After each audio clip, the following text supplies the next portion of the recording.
On January 26th, President Joe Biden signed an executive order on racial equity. In his remarks, he said, COVID-19 has further ripped a path of destruction through every community in America, but no one has been spared. But the devastation in communities of color has been nothing short of stunning. Just look at the numbers. 40% of frontline workers, nurses, first responders, grocery store workers, are Americans of color, and many are still living on the edge. 1 in 10 Black Americans is out of work today. 1 in 11 Latino Americans is out of work today. 1 in 7 households in America, about 1 in 4 Black, 1 in 5 Latino households in America, report that they don't have enough food to eat in the United States of America. Biden's statement centers the economic strain put on people of color and shows the pandemic is causing the racial wealth gap to grow. Biden campaigned on his plan to, quote, advance racial equity across the American economy, end quote, by closing the racial wealth gap. Since the summer, there has been a renewed push to address systemic racism and inequality, and several of these issues are tied to money, whether it's banking practices, the wage gap, or housing policies. However, closing the racial wealth gap is complex, and conversations about how to close it sometimes focus on only one part of the problem. So we spoke to Black personal finance experts and career coaches about what they think is missing from the conversation about closing the racial wealth gap.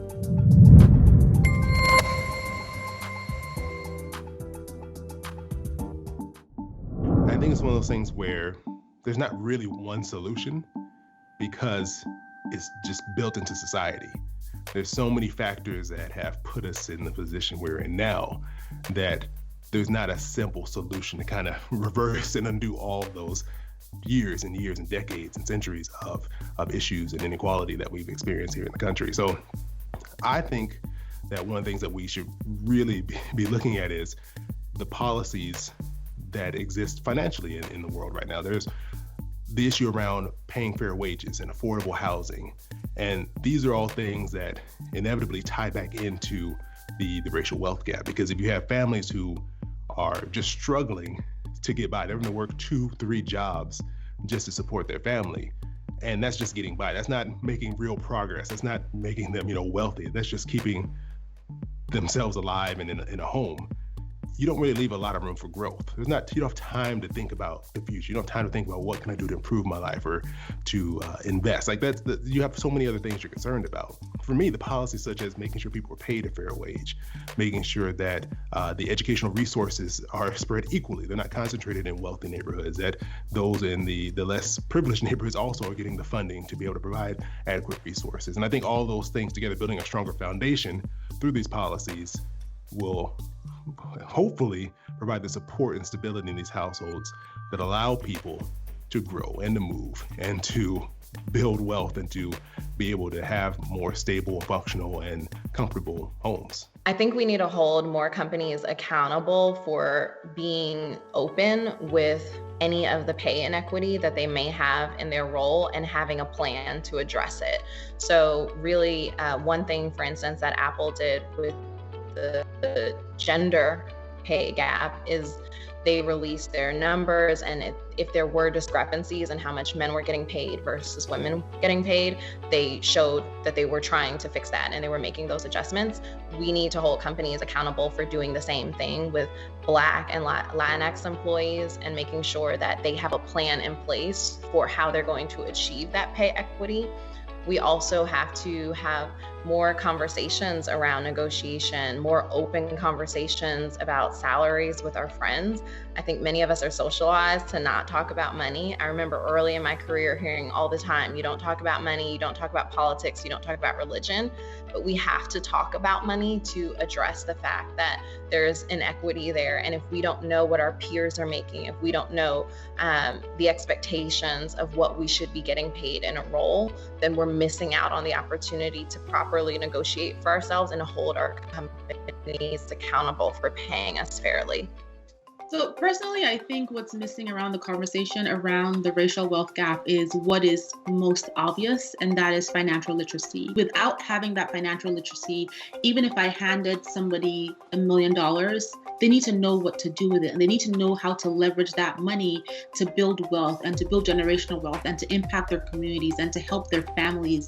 For communities that are impacted by the racial wealth gap, if this isn't something that is established with, young children, as they grow up, they don't understand what it is to be the boss of their money and tell their money what to do for them, as opposed to finding themselves being taken advantage of by different schemes out there, payday loans, etc. Because, as a result of this racial wealth gap, that demographic is also a huge marketing assets to big financial institutions looking to take advantage of them for lack of knowledge, for lack of awareness, for lack of literacy.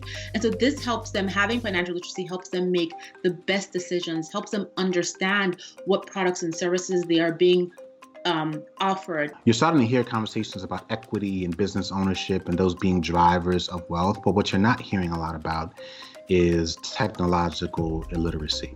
And what I mean by that is today, in order to do a lot of these things or to invest in businesses that really have significant growth potential, you need to be technologically literate. Quite honestly, even just to be financially literate, you need to have a baseline degree of technological literacy. And people are going to recommend websites, they're going to recommend apps, they're going to recommend all of these things, jumping on a webinar. And quite honestly, there are people who aren't comfortable or aren't even on social media that, don't have access to those things. And so in a world where all of the answers are online, the people who need those answers, if they're not online, they are unfortunately going to be left behind. We like to think that that's an issue that the older generation deals with. We have met quite a few people in their 30s and 40s who, for whatever reason, just never really got into it. I'd like to see a little bit more conversations about the role that technology plays as a lever for starting businesses, but also as a fundamental literacy issue because it's tied to financial literacy. Yes. I think for me, I'd like to see a broader definition of capital.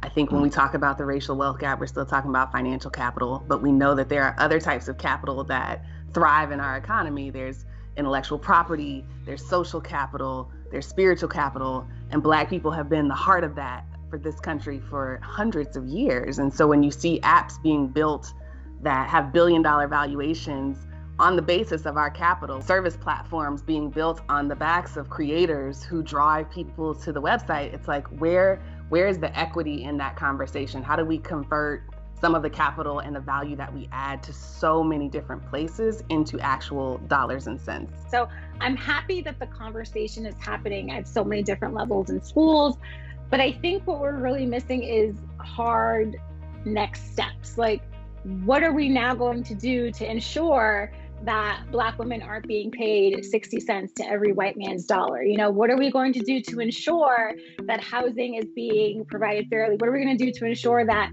schools, the way those systems are set up at higher level education, Black people are taking on more student loans, Black people are defaulting more on student loans, they're in larger amounts of debt. So what has to be in place to ensure that it's actually a fair, platform, and we're not starting out so far behind and just having these conversations? And I get really frustrated, but I do know conversations are the start of everything. So I think we just need actual next steps, and we're all looking to the Biden administration for a lot of things, but I would just love to see how they plan on tackling that. So we need big companies to step up and be a part of that conversation and lead the charge.